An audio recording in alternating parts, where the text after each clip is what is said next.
Olá, sejam todos muito bem-vindos. A partir de agora, vocês irão assistir às demonstrações básicas e orientações pertinentes a primeiros socorros direcionados para o seu ambiente de trabalho.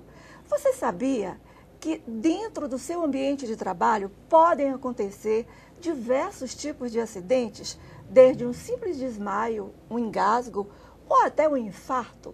E nessa situação, o que fazer? Como devemos proceder?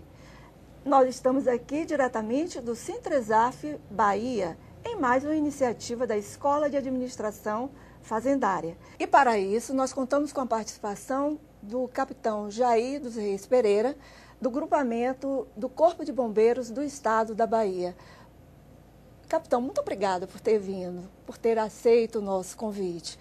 Dentro da sua vasta experiência, pautado em N casos que o senhor, ao longo de sua carreira no Corpo de Bombeiros do Estado da Bahia, tem desenvolvido, como o senhor podia resumir para a gente quais os casos mais corriqueiros, mais comuns, passíveis e possíveis de acontecer em ambiente de trabalho? Por exemplo, no caso de um desmaio, o que fazer? Bom, em caso de desmaio, a primeira providência que a gente deve buscar é manter o ambiente arejado. Evitar aglomerações de pessoas, em seguida folgar as vestes da pessoa, aquele acidentado, aquela pessoa que sofreu um mal súbito, que no primeiro momento é isso, né? Outra característica é que no desmaio nós estamos respirando e o nosso coração está batendo. Então não há essa preocupação imediata de se partir logo para algum procedimento de ressuscitação. Então, dentro da possibilidade do ambiente também, outra possibilidade é elevar um pouco as pernas dessa pessoa. Então, folga-se os sapatos também, né? Que eu falei em folgar as vestes, mas é importante também de lembrar de folgar os sapatos, né? No caso de homens que estejam com gravata, folgar um pouco a gravata, e não sendo algo de mais grave, em torno de 3 a 5 minutos, essa pessoa poderá estar recobrando ali a consciência. Não recomendamos também de que seja passado algo de perfume, qualquer fragrância, porque tem pessoas que têm sensibilidade à fragrância e isso pode resultar em algum processo alérgico nessa vítima naquele momento que ela está naquela situação necessitando de cuidados. Capitão, em acontecendo situações de engasgo, quais são as suas orientações básicas? Aqui na escola já aconteceu e as pessoas ficaram muito angustiadas com a asfixia do servidor que estava engasgado. Quais são as suas orientações básicas para este caso específico do engasgo? O que nós devemos fazer logo de início é, observando aquela aparência de angústia, aquela sensação de aflição que a pessoa está passando. Tem um sinal que nós chamamos de sinal universal do engasgado, que a pessoa tem a tendência de levar as duas mãos ao pescoço, como se quisesse retirar o objeto pelo próprio pescoço. Então, você vai se apresentar para essa vítima, perguntar para a pessoa se ela quer ajuda e a pessoa provavelmente vai assentir que sim com a cabeça. Nesse segundo momento, nós vamos estimular que a pessoa tussa. Então você fica estimulando, falando para a pessoa, tussa, pode tossir, continue tossindo. Enquanto isso, você passa para trás, se posiciona atrás da vítima, coloca um dos seus pés fixos juntos ao pé daquela pessoa, né, e flexiona, posicionando-se lateralmente, com seu corpo totalmente lateralizado em relação ao corpo da vítima.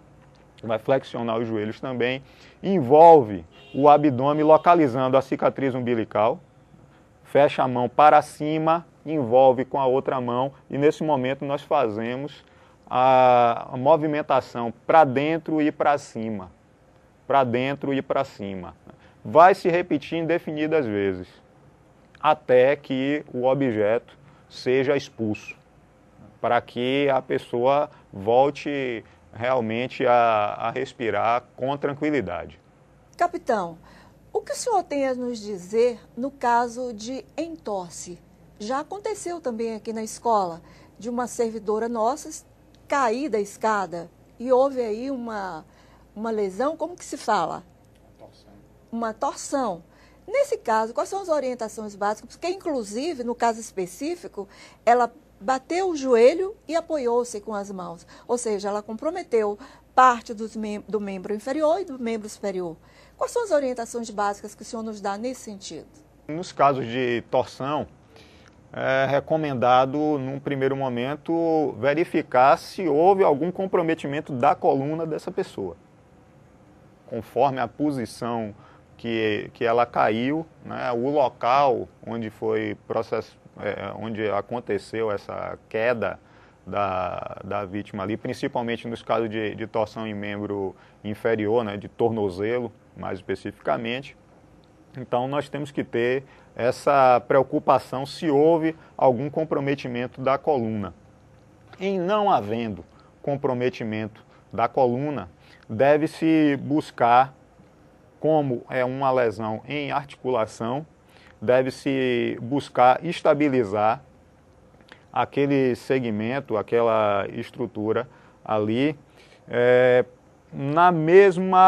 em uma posição que seja confortável para a vítima, né? Em alguns casos a gente vai estabilizar inclusive na mesma posição, porque não é conveniente também para um leigo fazer alguma movimentação, porque em estruturas de articulação nós temos ramificações de nervos, de vasos, então pode ocasionar algum comprometimento, né? Então, o que nós vamos fazer é buscar estabilizar aquela estrutura, né? E manter essa pessoa numa posição que lhe seja também confortável. A dor possivelmente será algo presente ali numa situação que envolve articulação. Outra situação que é passível de acontecer em acidente de trabalho, queimadura. Quais são as suas orientações para esse caso específico de queimadura em acontecendo dentro do ambiente de trabalho? Nas questões de queimaduras, nós temos que ter uma preocupação inicial em diminuir o calor naquele segmento, naquela estrutura que foi lesionada, né? E falar em questões em ambiente de trabalho, a gente tem uma preocupação primeira logo com a questão da queimadura térmica, né? Outros, conforme o ambiente de trabalho que seja, né? Se fosse um laboratório, teria preocupação também com queimadura por produto químico, né? Esse ambiente aqui da ESAF, a gente teria a preocupação com a queimadura térmica. Muitas vezes a pessoa está na copa, vai tomar um cafezinho e pode acontecer realmente da pessoa sofrer uma queimadura por líquido quente, neste caso, né? Então, qual é o procedimento inicial? É a pessoa resfriar aquela área afetada. Se possível até em água corrente mesmo. Coloca, no caso se foi por café, o braço, a mão debaixo da torneira realmente, né? Fica lá em torno de 5 minutos até reduzir realmente a temperatura, né? A pessoa tenderá a sentir uma redução também naquele ardor, né? A dor deve diminuir também um pouco neste momento, né? E conforme a condição que ali esteja, se já tiver atingido até alguma estrutura mais profunda, pode acontecer da formação de bolhas. Essas bolhas, elas não devem ser estouradas. Elas devem ser mantidas ali naquele local, né? Adicionalmente, o que é que pode ser feito? Até mesmo conforme a extensão daquela lesão, pode-se cobrir esse ferimento, né? É o que a gente chama de curativo frouxo. Você não precisa comprimir, e sendo também um curativo úmido, preferencialmente com soro fisiológico. Não tendo o soro fisiológico, pode-se usar também água, porque o objetivo ali é resfriar o local, evitar que alguma sujeira caia sobre aquele ferimento para prevenir uma infecção, né? E conforme eu já disse, a extensão também, que essa pessoa seja encaminhada para uma unidade de saúde para que passe até por alguma avaliação, vendo se realmente qual é a gravidade, qual é a necessidade que essa pessoa tenha ali adicionalmente, né? Se envolveu alguma articulação, se foi uma lesão entre os dedos, a gente recomenda também que a pessoa, que quem esteja atendendo essa vítima, coloque, se tiver gaze ou algum pedaço de pano pequeno, coloca entre os dedos esses pedaços de gaze úmida entre os dedos da pessoa. A mesma recomendação é para os ângulos internos das articulações, para evitar que haja algum colabamento, que a pele fique grudada, né? Então, você com um procedimento muito simples evita alguma complicação maior para essa pessoa, né? Então, volto a repetir, simplesmente colocar gases ou algum tecido úmido entre os dedos da vítima é suficiente nesse caso de lesão que envolva a mão da vítima. Outra situação muito comum, que também eu já presenciei em um órgão público, determinada funcionária foi abrir a janela, prédios antigos, aqui na Bahia tem muito prédio antigo, e a janela caiu literalmente, o vidro partiu o braço. Foi muito sangue, foi uma correria. Quais são as orientações seguras para essa determinada situação do ferimento com vidro? Primeira providência também é limpar o local do ferimento. Nós devemos realmente ter uma noção exata da extensão. Por que é que a gente fala noção exata da extensão? Tem aquele ferimento que, conforme a localização, tenham alguma quantidade de vasos sanguíneos ali e pode ter uma maior ou menor saída de sangue. Então é necessário realmente que se faça essa retirada, essa visualização total, né, tirando o sangue que está ali em volta, para que a gente visualize a extensão realmente desse ferimento, né? Em seguida, o procedimento básico é já iniciar o curativo fazendo uma compressão no local. Então vai se pegar uma compressa, um tecido limpo, e aí o tecido preferencialmente que seja de algodão, e vai ser colocado sobre esse ferimento, né?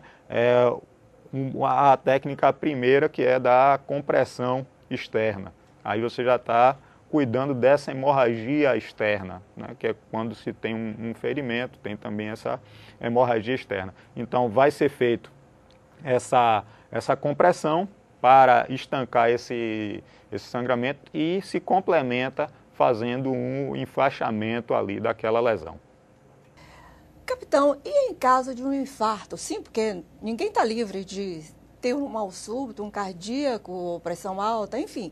Em havendo um infarto, quais são os procedimentos adequados? A gente ouve falar em ressuscitação. Como proceder? Pode um funcionário estar apto a prestar este serviço imediato de uma ressuscitação? Nos casos de infarto, em que já se observa, por exemplo, que uma pessoa estava trabalhando e de repente sofreu aquele mal súbito. O que é que se vai fazer? No primeiro momento é justamente verificar se essa pessoa está consciente ou não. Nós sempre vamos chamar, tem um padrão universal, que é chamar essa pessoa por 3 vezes.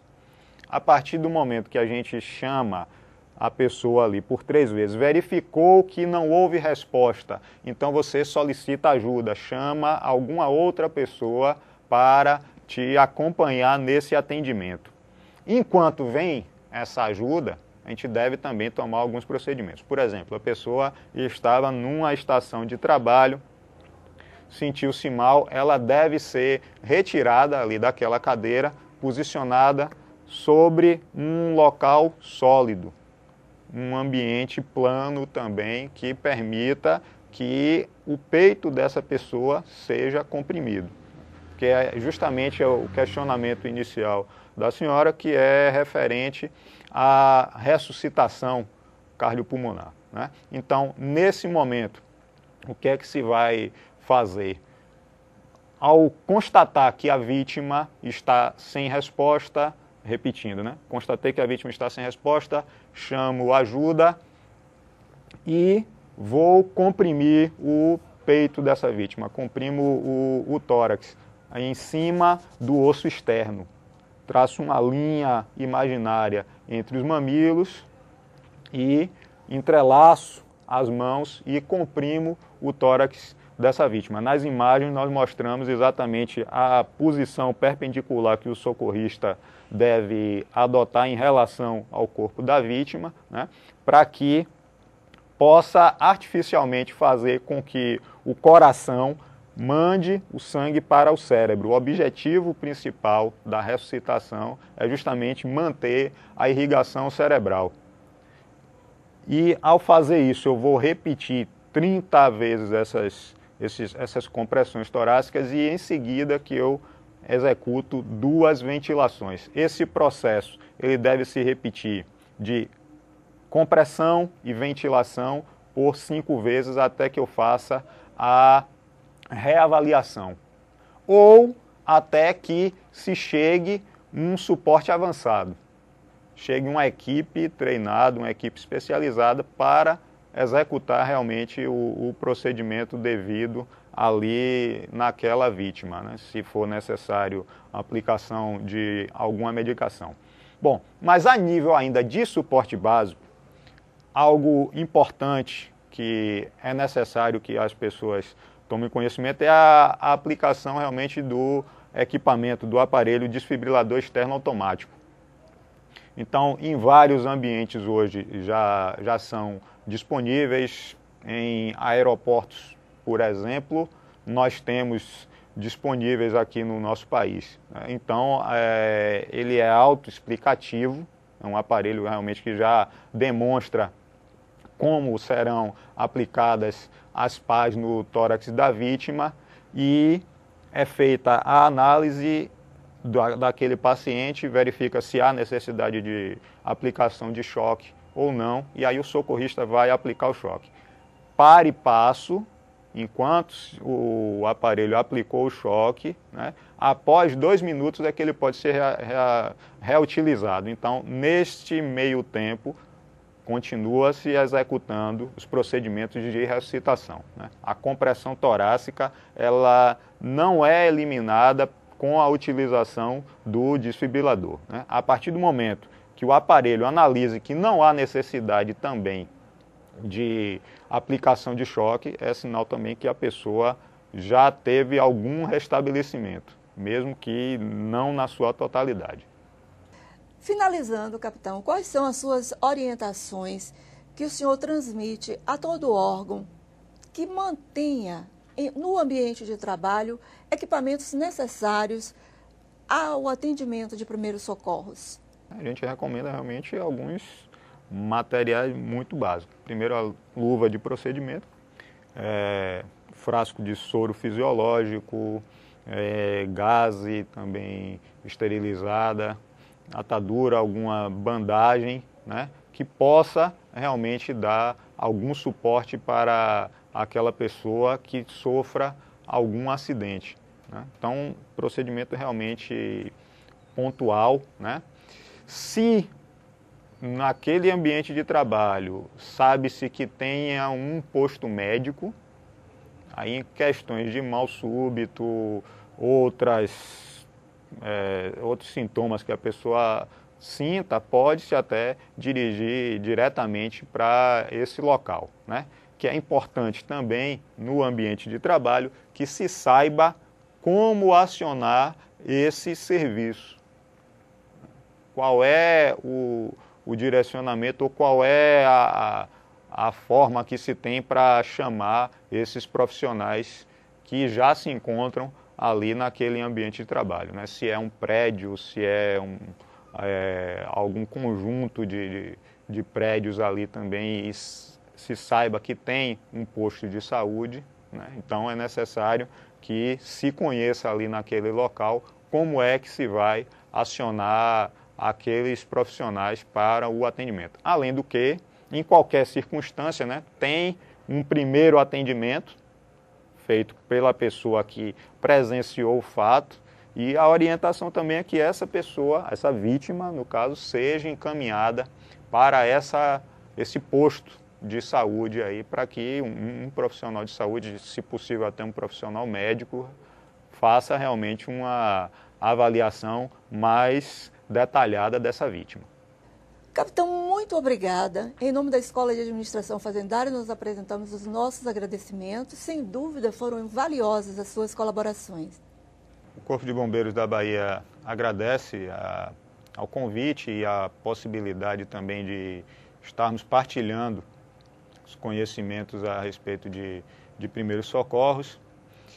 Agradecemos ao Centresaf Bahia, à Escola de Administração Fazendária, mais especificamente, e lembramos também aos demais ouvintes e assistentes que em todas as regiões do país o telefone de emergência do Corpo de Bombeiros é o 193. Muito obrigado. Os nossos agradecimentos também ao Corpo de Bombeiros do Estado da Bahia. E a você, espectador que nos assistiu, nós esperamos que de agora em diante vocês saibam aplicar corretamente primeiros socorros para acidentes ocorridos em seu ambiente de trabalho. Muito obrigada e até uma próxima.